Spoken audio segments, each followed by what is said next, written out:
महाराष्ट्र राज्य के नासिक जिले में ब्रह्मगिरी पहाड़ियों के निकट त्र्यंबक गांव में स्थित है पवित्र त्र्यंबकेश्वर मंदिर।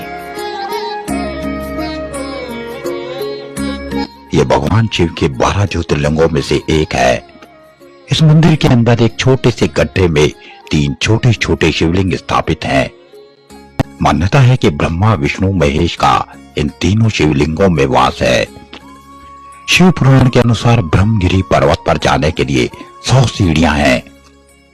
इन सीढ़ियों पर चढ़कर राम कुंड और लक्ष्मण कुंड मिलते हैं और पर्वत के शिखर पर पहुंचकर गोमुख से निकलती हुई गौतमी, जिसे गोदावरी भी कहा जा सकता है, के दर्शन होते हैं। प्रचलित कथा के अनुसार प्राचीन काल में ब्रह्मगिरी पर्वत पर ऋषि गौतम देवी अहिल्या के साथ रहते थे।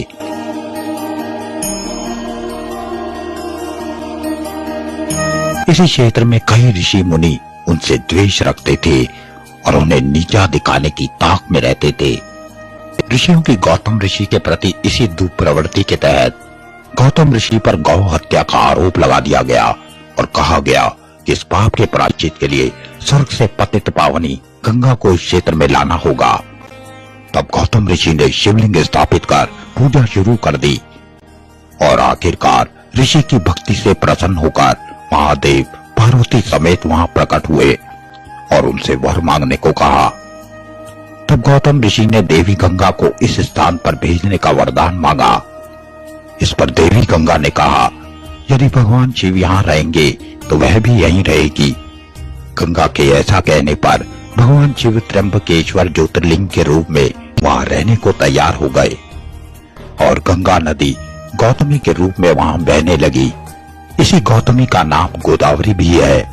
मराठा साम्राज्य के पेशवा नाना साहेब ने इस मंदिर का भव्य निर्माण 1755 से लेकर 1786 के दरमियान करवाया।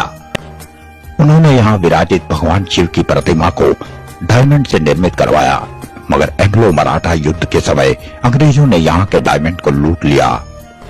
अपने ऐच्छिक फलों की पूर्ति और भगवान शिव के दर्शन की मंशा से यहाँ भक्तों का नित्य तांता लगा रहता है।